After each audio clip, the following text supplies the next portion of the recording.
অহা 4 মে তাৰিখে তোমালোকৰ ৰিজাল্ট দিয়া হ'ব এতিয়া হাতত মাত্ৰ আছে তোমালোকৰ এদিন কাৰণ অহাকালিৰ দিনটো যোৱাৰ পিছতে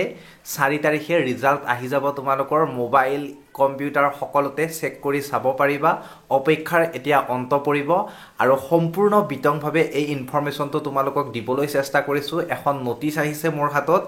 আজি হৈছে 2 মে আৰু এই 2 মে তাৰিখে এই নোটিছখন ওলাই আহিছে আৰু ইয়াত ধুনিয়াকৈ কোৱা হৈছে ইয়াত লিখিছে তোমালোকক মই সাইডত দেখুৱাই দিছো তোমালোকে মন কৰিবা it is for the information of all concerned that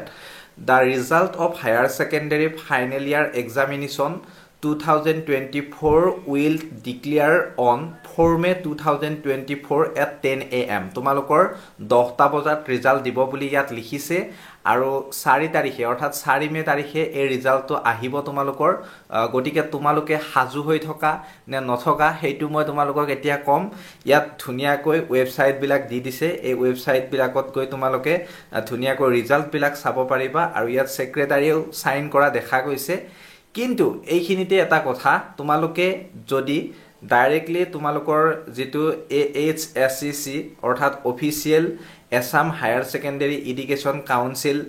এটো ওয়েবসাইট আছে এই ওয়েবসাইটটোত যেতিয়া তোমালোকে নোটিফিকেশন চেক কৰিবা তোমালোকে নোটিফিকেশন চেক কৰিলে এনেকুৱা কোনো ধৰণৰ নোটিছ নোপোৱা গটিকে এইটো কিমান খসা কিমান মিছা মই নেজানিম গটিকে তোমালোকে কমেন্ট সেকশনত কমেন্ট কৰিবা 4 তাৰিখে যে ৰিজাল্ট দিব হেতু মই ডাইৰেক্টলি ক'ব নোৱাৰো কাৰণ এতিয়াও যেটো অফিচিয়েল ওয়েবসাইট হে অফিচিয়েল ওয়েবসাইটত অহা নাই এই নোটিছখন গটিকে এই নোটিছখন মই পালো সকলোৱে হোৱাটছএপত দি আছে যি সকল ছাত্ৰ ছাত্ৰীয়ে এবাৰ এইচএছৰ পৰীক্ষা দিছে বা এইচএছ পৰীক্ষাৰ ৰিজাল্টৰ বাবে অপেক্ষা কৰি আছে তেওঁলোকে দিছে হেইভাবে মই এই ভিডিওটো বনালো কিন্তু মোৰ মতত বা মোৰ যেটো মতামত হে মতামতটো মই তোমালোকক জনাই দিছো যে এইখন মোৰ হিচাপত ফেক জান লাগিছে আৰু তোমালোকৰ মতামতটো জনাবা কাৰণ এইটো অফিচিয়েল ওয়েবসাইটত বৰ্তমান নাই গটিকে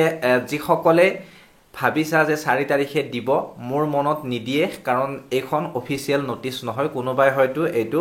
এডিট কৰি ধুনিয়াকৈ বনাই দিছে গটিকে চিন্তা কৰি চাবা এবাৰ আৰু চিন্তা কৰি চাই কমেন্ট কৰিবা আৰু তুমি তোমাৰ বন্ধু বান্ধৱী সকলৰ পৰা মতামত বিচাৰিবা 4 তাৰিখে ৰিজাল্ট দিব নে নিদিয়ে আৰু দিয়াৰ আগত মোৰ মতে মানে আগতে যিমান বিলাক মই ভিডিও বনাইছো বা আগতে যিমান বিলাক ৰিজাল্টৰ খবৰ ৰাখিছিলো হেয়া অফিচিয়েল ওয়েবসাইটত আগতে আপডেট দিয়ে আৰু হে অফিচিয়েল ওয়েবসাইটৰ মতেহে তেওঁলোকে ৰিজাল্ট বিলাক দিয়ে বা সেই ডেটতহে ৰিজাল্ট বিলাক দিয়ে কাৰণ এই যিখন নোটিছ এতিয়ালৈকে মানে অফিচিয়েল ওয়েবসাইটত নাই গটিকে কি ভাবা কমেন্ট সেকশনত জনাবা আৰু ভিডিওটো শেয়াৰ কৰিবা ধন্যবাদ জয় অসম